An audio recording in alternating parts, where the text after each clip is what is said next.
Oke, sudah record ya.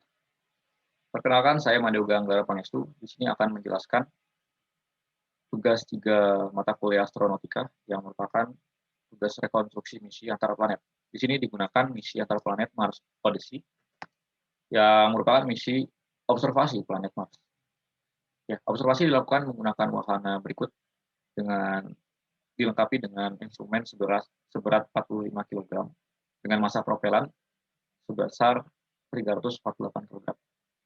Wahana ini diluncurkan pada launch site Cape Canaveral dengan lintang 28 derajat utara menggunakan menggunakan launch vehicle Delta II roket dengan massa total 230 ton. Misi ini diluncurkan pada tanggal 7 April dan tiba di Mars pada tanggal 24 Oktober tahun 2001. Total waktu tempuh adalah sebesar 200 hari. Ya, trajektori dari Mars Odyssey sendiri berupa orbit elips meluncur dari bumi dan tiba di Mars. Dan busur sapuan yang ditempuh oleh wahana ini tidak mencapai 180 derajat sehingga tidak dapat digunakan transfer orbit Hoffman. Untuk melakukan rekonstruksi data misi diperlukan data-data dari bumi dan Mars, data planet serta data orbit, serta juga data matahari. Nah, data ini merupakan data yang diambil pada EPAC JDI 2000, di mana pada EPAC ini dekat dengan tahun 2001.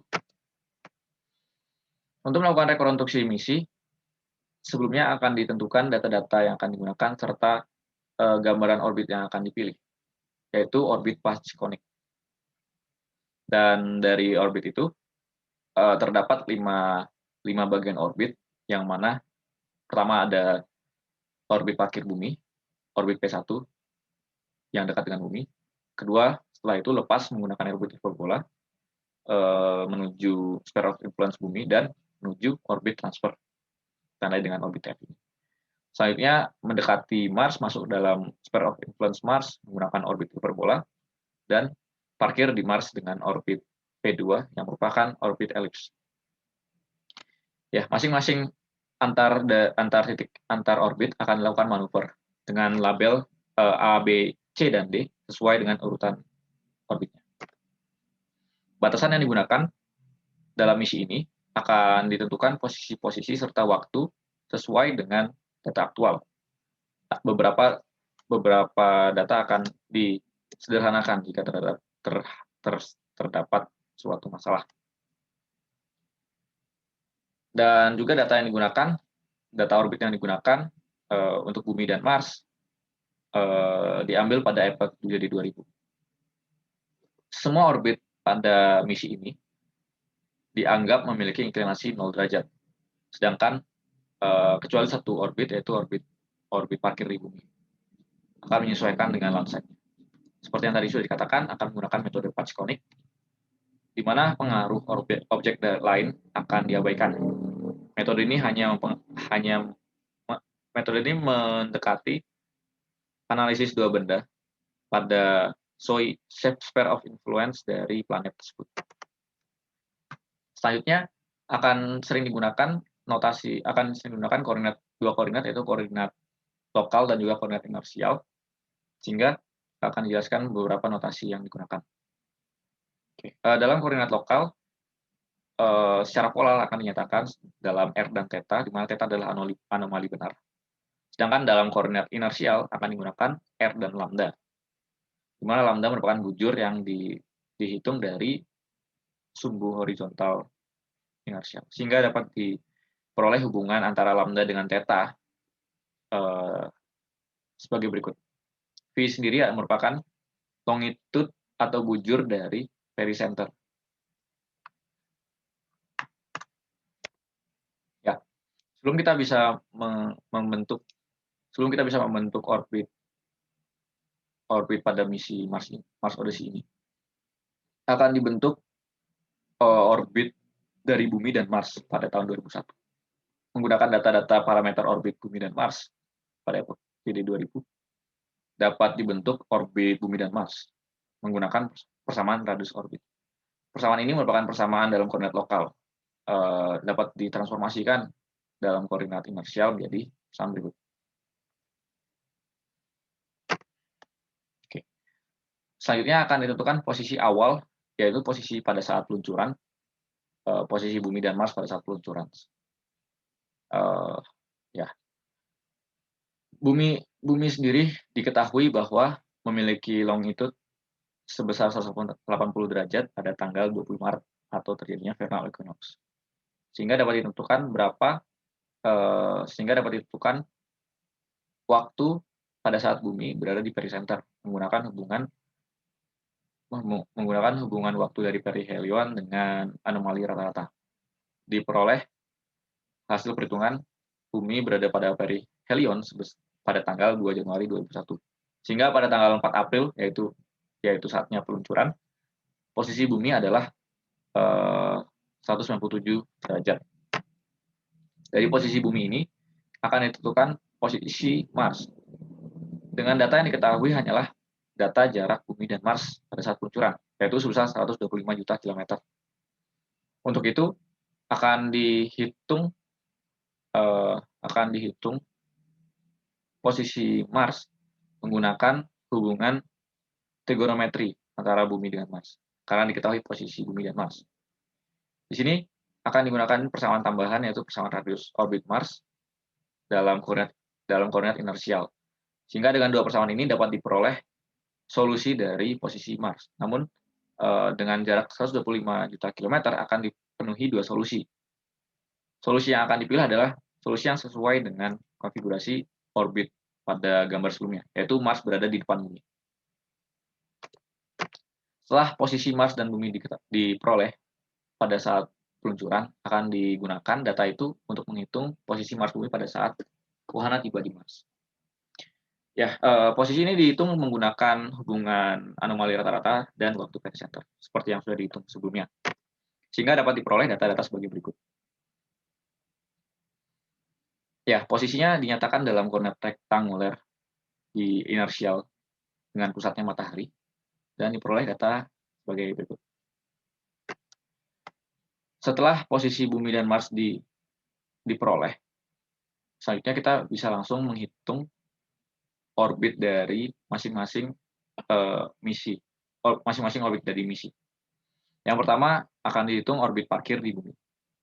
Orbit parkir di bumi akan ditinjau menggunakan konfigurasi dari kemiringan bumi, kemiringan poros bumi. Ya, kita ketahui bahwa bumi memiliki kemiringan sebesar 23 derajat terhadap bidang ekliptik. Sehingga wahana yang diluncurkan dari permukaan bumi akan memiliki kemiringan terhadap ekliptik ini sendiri. Dan di mana terhadap bidang ekliptik akan memiliki nilai yang berbeda. Oleh karena itu akan ditinjau pada suatu lintang yang sama dapat dilakukan peluncuran pada setiap titik di lintang tersebut. Di mana ada dua titik yang akan ditinjau, titik A dan titik B, yang saling berseberangan. Dan pada titik A akan dihasilkan orbit A dengan kutub rotasi orbit memiliki inklinasi besar inklinasi A. Mana ini memiliki inklinasi yang lebih besar daripada kemiringan bumi. Selanjutnya pada titik B akan dihasilkan orbit B dengan inklinasi yang lebih kecil daripada kemiringan bumi. Sehingga akan dipilih titik B sebagai peluncuran awal yang menghasilkan inklinasi sebesar 5 derajat. Untuk orbit ini sendiri diasumsikan berupa orbit lingkaran dengan ketinggian 200 km, sehingga diperoleh radius orbit sebesar 6.571 km. Setelah orbit parkir di bumi diperoleh, kita dapat menghitung orbit lepas hiperbola yang pertama, di mana orbit ini mulai bermanuver dari titik nodal orbit P1. Ya. Orbit hiperbola ini akan ditentukan dua parameter dari orbit ini, yaitu arah kecepatan lepas dari orbit hiperbola serta besarnya kecepatan lepas itu sendiri. tidak ada ketentuan yang digunakan pada laporan ini, namun akan digunakan nilai yang mendekati, di mana untuk lepas dari orbit bumi ini, untuk lepas dari pengaruh gravitasi bumi, melewati orbit elips yang cukup terlihat tangensial terhadap orbit bumi, sehingga akan digunakan posisi bujur dari arah lepas itu sendiri adalah sebesar 90 derajat dari orbit bumi. Dan untuk kecepatan lepasnya dipilih 3,5 km per second.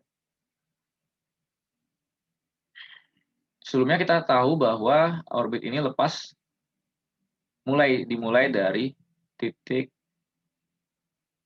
perisenternya, di mana itu adalah pada nodal orbit P1 yang memiliki radius sebesar 6.571 km.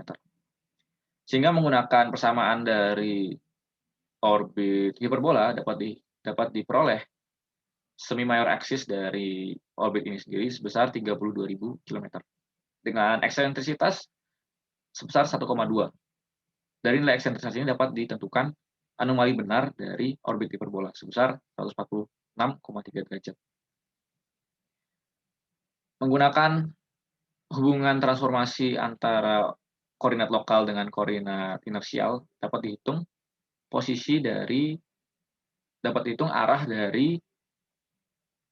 arah dari eksentrisitas orbit ini sendiri, atau arah dari pericenter orbit hiperbola, yaitu sebesar 141,5 derajat.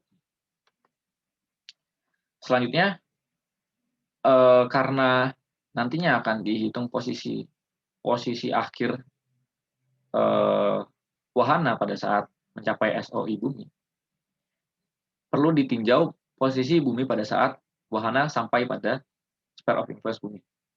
Jadi waktu tempuh dari mulai manuver A ke manuver B dapat dihitung menggunakan hubungan hiperbola, di mana waktu pada hiperbola dari perisenternya menggunakan persamaan ini.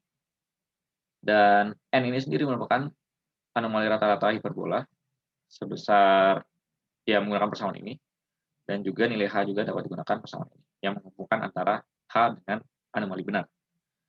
Diperoleh bahwa waktu yang ditempuh dari pericenter hiperbolik sampai pada SOI hiperbolik sebesar 2,7 hari. Sehingga 2,7 hari setelah posisi awal bumi bergerak hingga mencapai 200 derajat. Oke, ini adalah posisi manuver A dan manuver B yang dinyatakan dalam koordinat inersial matahari.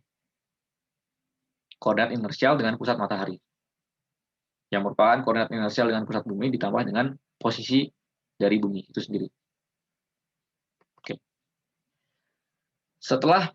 Setelah konfigurasi orbit di bumi dibentuk, kita tidak bisa langsung menghitung konfigurasi orbit dari orbit transfer kotangensial, karena kita tidak mengetahui, karena untuk menghitung orbit kotangensial diperlukan 2 titik sebagai titik dalam orbit itu sendiri. Sedangkan titik pada orbit yang berada pada SOI Mars belum ditentukan, sehingga akan ditentukan orbit transfer pada Mars terlebih dahulu, yaitu orbit hiperbolik P2 dan orbit hiperbolik H2 dan orbit parkir P2.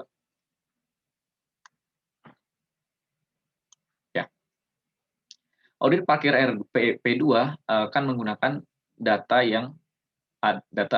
misi aktual, di mana orbit parkir P2 sendiri merupakan orbit elips dengan ketinggian pericenter 272 km dan ketinggian apocenter 26.000 km.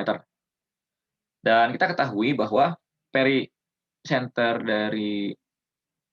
dari orbit parkir ini akan bersinggungan dengan pericenter orbit hiperbola. Dan di sini akan menjadi titik manuver yang terakhir, titik manuver D. Oke, sehingga kita telah mendapatkan konfigurasi dari orbit parkir P2. Selanjutnya akan ditentukan orbit hiperbola H2, yaitu orbit hiperbola masuk dalam pengaruh gravitasi Mars.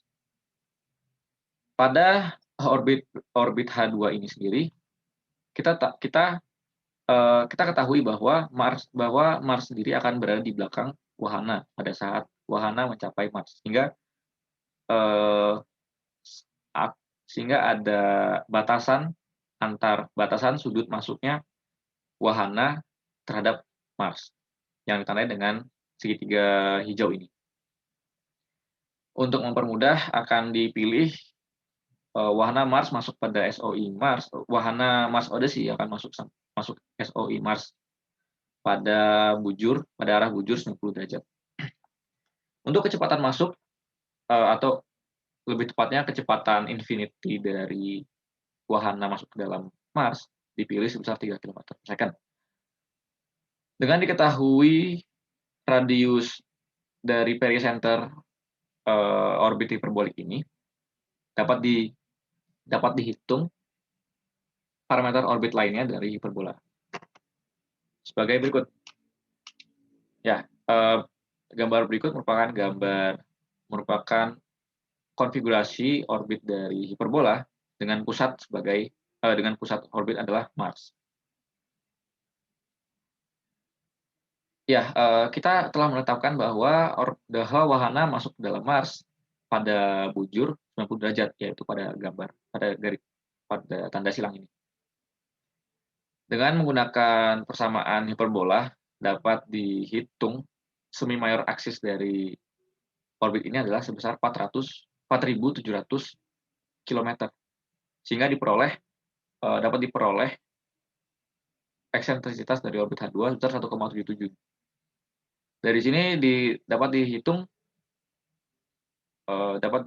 sudut datang infinity-nya, yaitu sebesar negatif 124,4 derajat. Nilai negatif karena berada pada kuadran 4 dalam koordinat lokalnya. Ya, karena ini adalah karena Mars Odyssey-nya akan masuk ke dalam orbit Mars. Setelah mencapai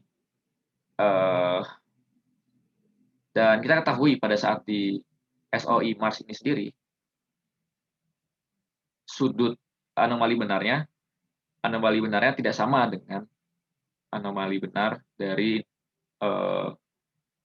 titik infinity-nya, sehingga akan dihitung ulang dan diperoleh bahwa anomali benar pada saat insert Mars SOI sebesar negatif 123,7 derajat, beda 0,7 derajat.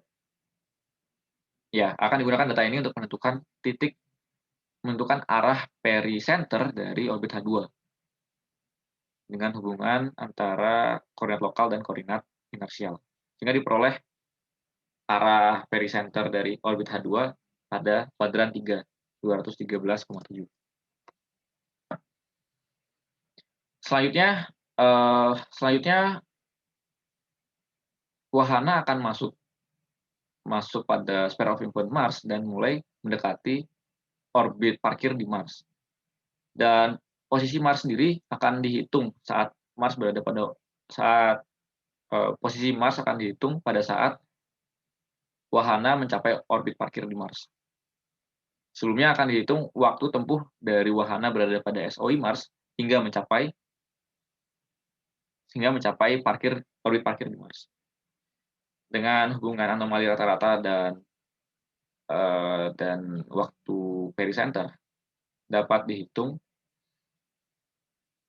waktu tempuh dari titik SOI ini ke orbit parkir di Mars adalah sebesar 2,15 hari. Nilai negatif menyatakan bahwa posisi saat itu adalah 2,15 hari sebelum mencapai pericenter. Sehingga diperoleh pada saat wahana mencapai pericenter. Secara aktual, secara nyatanya terjadi pada tanggal 26 Oktober 2001, 2 hari setelah tanggal pertama kali Mars Odyssey sampai pada Mars.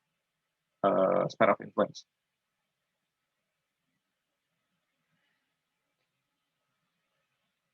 Di sini dapat dihitung posisi Mars, longitude dari Mars terhadap matahari pada saat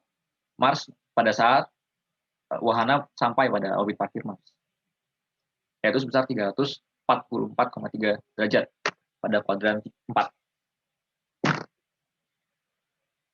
Selanjutnya dapat dihitung posisi dari titik-titik manuver untuk dalam koordinat inersial matahari. Selanjutnya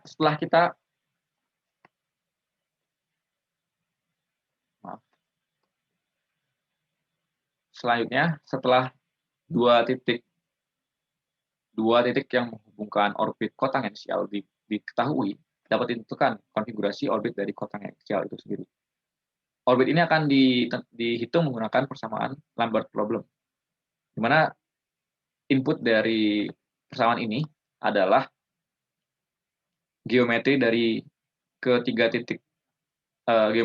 titik, titik pusat, titik pertama dan titik kedua, serta waktu tempuh dari titik pertama ke titik kedua, yaitu T1 min T2, T2 min T1. Di mana pada persamaan ini terdapat alfa dan beta yang dinyatakan dalam persamaan implisit di bawah ini. Dan nilai S dan C sendiri merupakan hubungan geometri, di mana C merupakan jarak antara A dan B, sedangkan S merupakan keliling dibagi 2. Keliling segitiga ini dibagi 2. Persamaan ini akan dinyatakan dalam dua persamaan. Jadi ada persamaan pertama yang menyatakan Y sama dengan waktu tempuhnya, sedangkan yang kedua menyatakan Y sama dengan nilai dari waktu tempuh itu sendiri. Dengan menggunakan metode grafik dapat diperoleh solusi dari semi mayor aksis orbit transfer ini sebesar 1,178 satuan astronomik atau sebesar 176 juta kilometer. Selanjutnya, dengan data-data yang sudah diperoleh, kita dapat menentukan eksentrisitas dari orbit transfer ini. Eksentrisitas dari orbit transfer akan dihitung menggunakan persamaan radius orbit di kedua titik yang diketahui, yaitu pada saat manuver B dan manuver C yang telah ditentukan tadi. Untuk mempermudah perhitungan akan digunakan metode grafik lagi dengan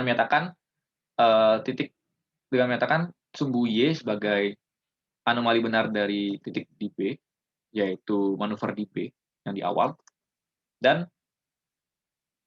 sumbu X menyatakan eksentrisitas dari orbit. Persamaan radius orbit dapat disusun ulang sehingga membentuk hubungan dari anomali benar, yaitu Y sama dengan cos inverse dari persamaan ini. Terdapat dua titik, yaitu pada saat manuver B dan manuver C. Dari kedua titik itu dapat dibentuk dua persamaan yang mana menyatakan kedua persamaan tersebut dalam koordinat lokal orbit transfer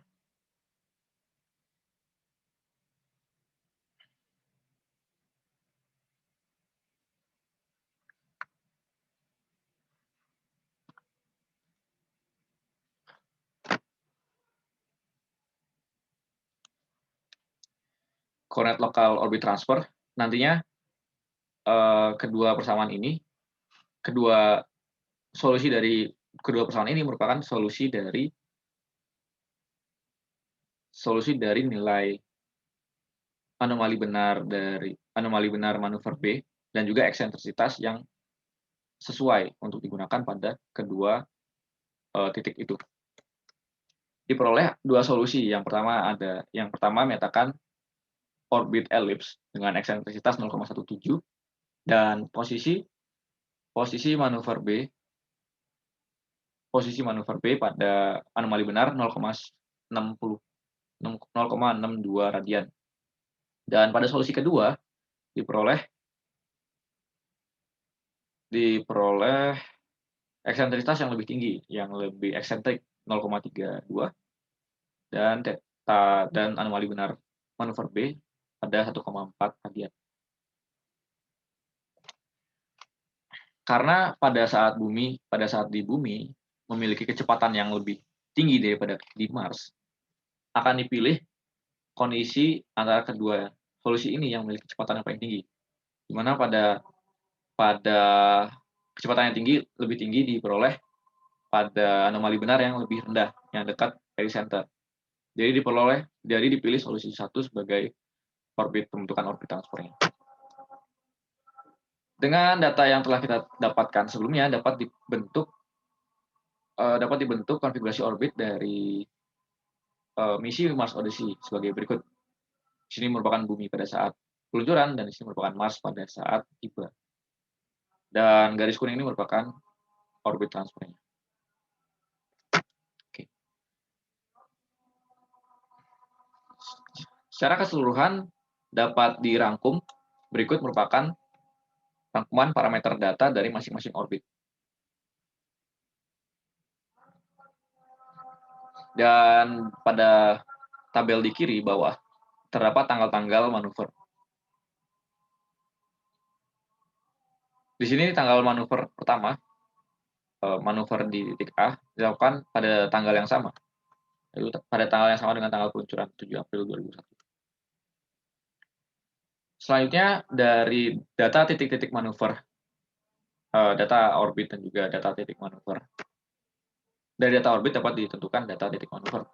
Dan dari data titik manuver itu dapat ditentukan kecepatan manuver sebelum dan setelah manuver.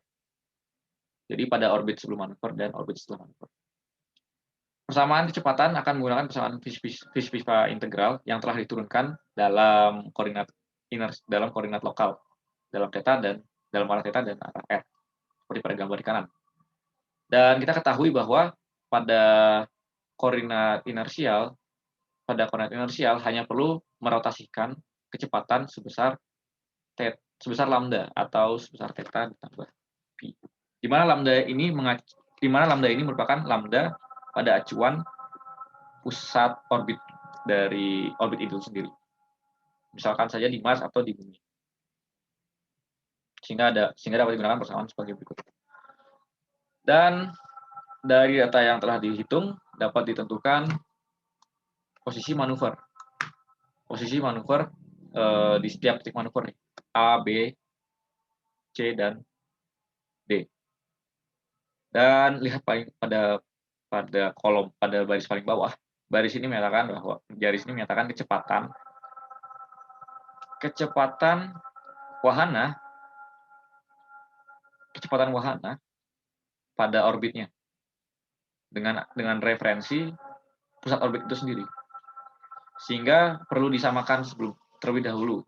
Di sini terlebih pada manuver B dan manuver C yang mulai lepas dari sphere of influence bumi dan masuk pada sphere of influence Mars. Oke, setelah dikoreksi dengan kecepatan bumi dan Mars, dapat diperoleh data manuver sebagai berikut. Pada setiap titiknya dapat didata kecepatan awal dan kecepatan akhir, kecepatan pada orbit awal dan kecepatan pada orbit akhir, sehingga bisa diketahui nilai perubahan kecepatannya, serta dapat dilihat arah dari perubahan kecepatan itu sendiri. Namun pada titik manuver A di awal itu merupakan orbit dengan inklinasi yang berbeda dengan inklinasi dan tidak sebidang. Oleh karena itu ada komponen dalam arah Z, dalam arah bidang, dalam arah normal bidang. Oleh karena itu akan dihitung setelah terpisah pada ruas kiri. Dapat dilihat di sini merupakan perhitungan kecepatan awal titik manuver di A.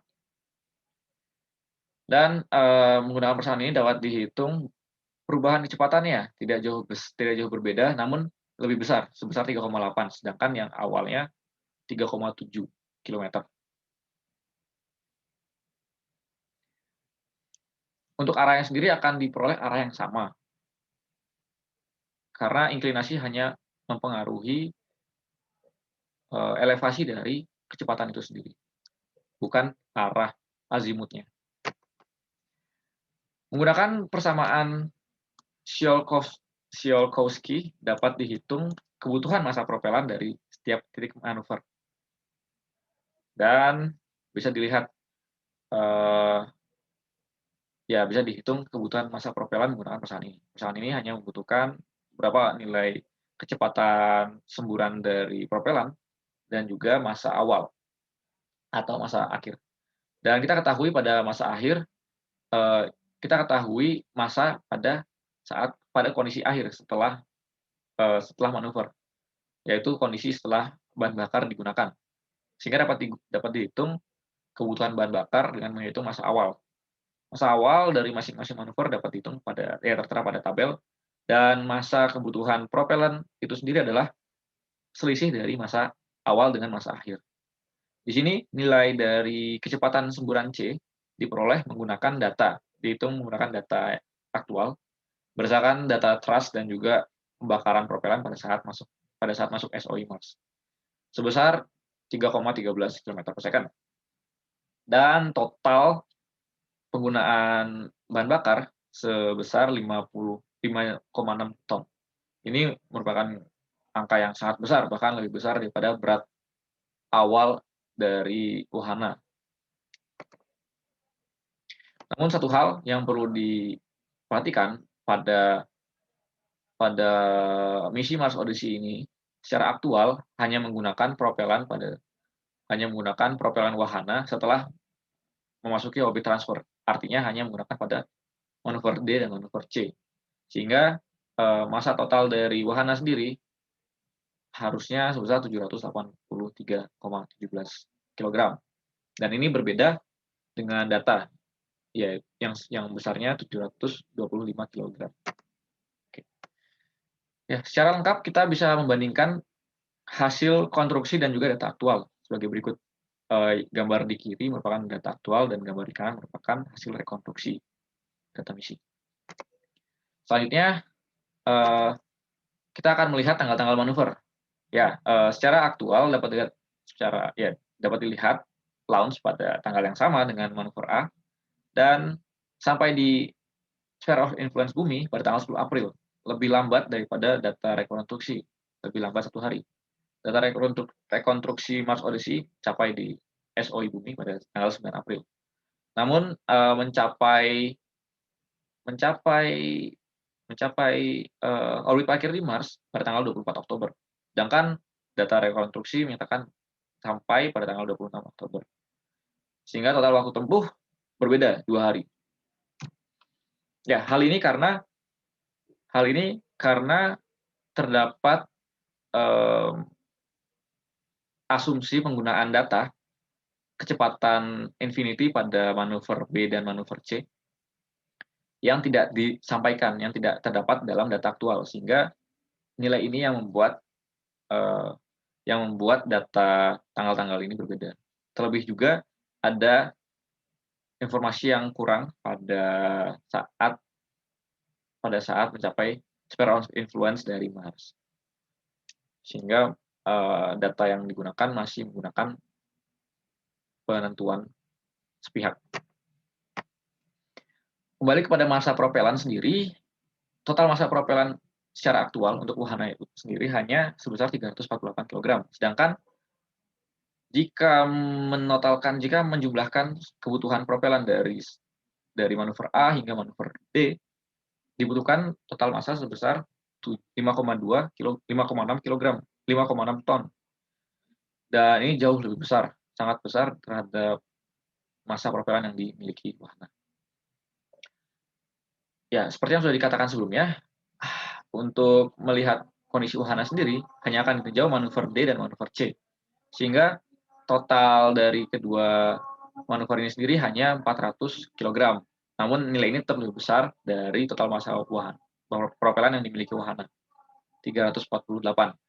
Kelebihan ini sebesar 16,68%. Ya, kesimpulannya misi antar planet ini dapat direka ulang dan menghasilkan data yang cukup dekat dengan data aktualnya. Dengan catatan harus ada data orbit yang lengkap sehingga dapat dibentuk konstruksi orbit yang sebenarnya. Pendekatan yang dilakukan juga tidak mempengaruhi banyak hal, kecuali dengan catatan pendekatan yang dibentuk adalah pendekatan yang minor. Seperti halnya tadi terdapat pendekatan yang cukup major, yaitu penentuan nilai kecepatan tak hingga dari orbit perbola. Hal itu yang membuat salah satu hal yang membuat nilai orbit ini berbeda. Dan yang terakhir, data yang kita hasilkan pada rekonstruksi Mars Odyssey ini cukup akurat. Berikut merupakan referensi yang digunakan untuk mendapatkan data Mars Odyssey. Sekian dari presentasi saya. Terima kasih atas perhatiannya.